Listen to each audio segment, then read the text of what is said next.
है कि इससे सुंदर कैरेक्टराइजेशन समझाने के लिए कोई और आप बताया जाता है कि आखिर वो कैरेक्टर दिखता कैसा है, तो जो गुंडा है उसकी कद काठी क्या है। दिमाग क्या चैट जीपीटी वैसा या उससे कुछ अच्छा एक कैरेक्टर बना के देगा कि नहीं।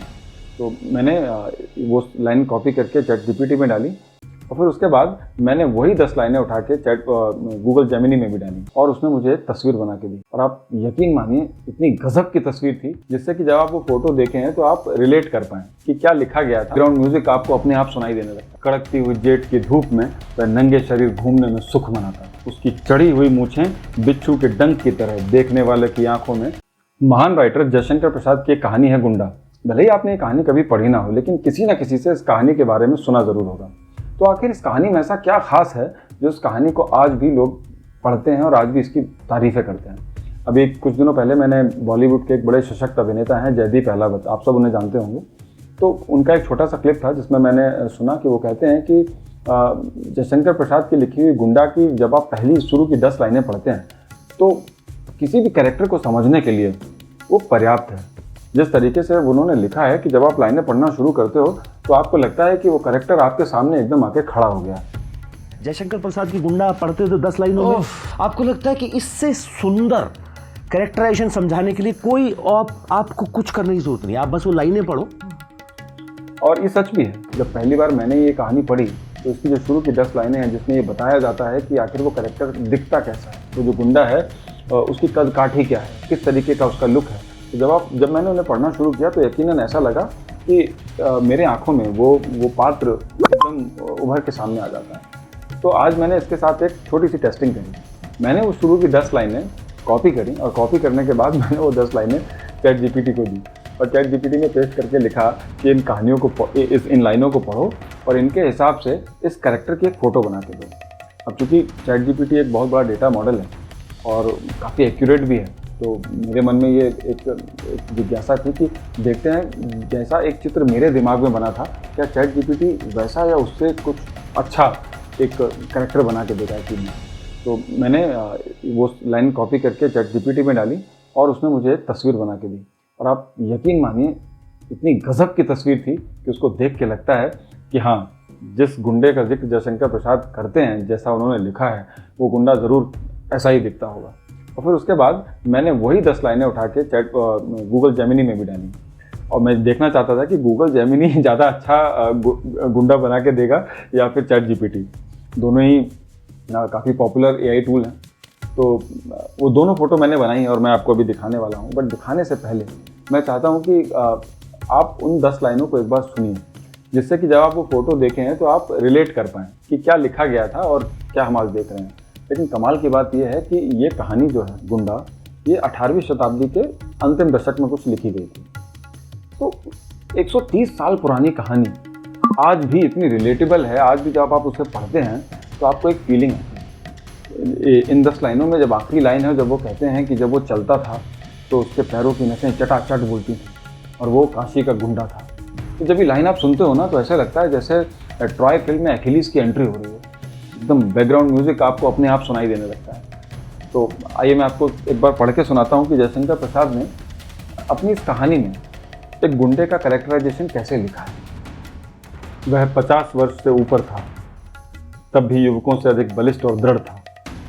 चमड़े पर झुर्रियाँ नहीं थीं।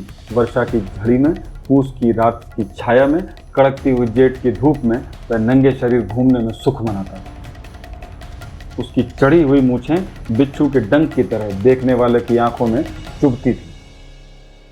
उसका सांवला रंग सांप की तरह चिकना और चमकीला था। गजब, मतलब मैंने इतना अच्छा कंपैरिजन कभी नहीं पढ़ा कि किसी के सांवले रंग की तुलना आप सांप के चिकने और चमकीलेपन से करते हो।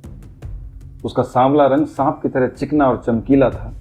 उसकी नागपुरी धोती का लाल रेशमी किनारा दूर से ही ध्यान आकर्षित करता था। कमर में बनारसी सेल्हे का फेंटा जिसमें सीप की मूठ का बिछुआ घुसा रहता था।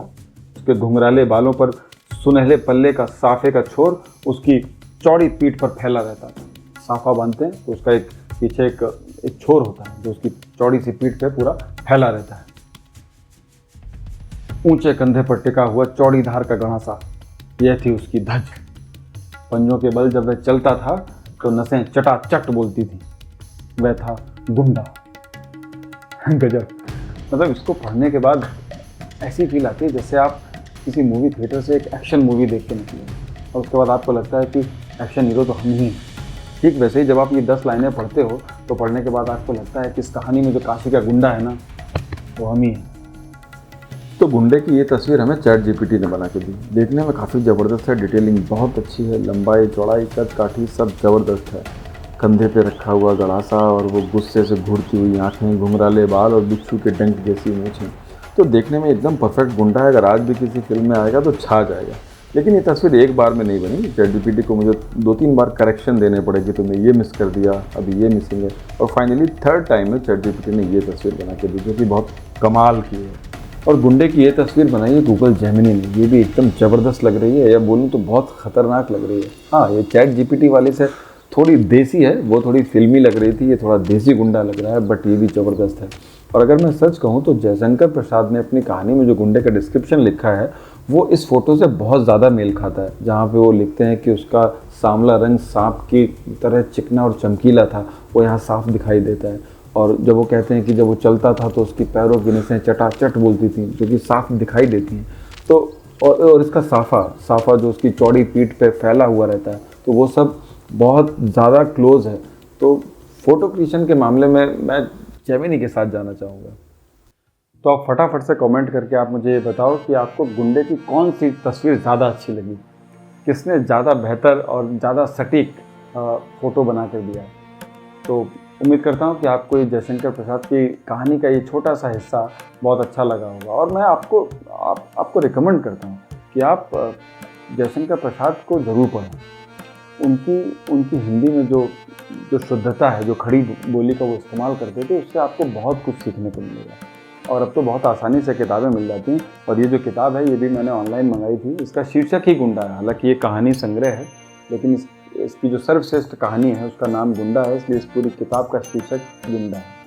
तो मैं आपसे अनुरोध करूँगा कि आप अगर हिंदी साहित्य में आपको ज़रा सी भी रुचि है तो जयशंकर प्रसाद जी को मिस मत करिएगा।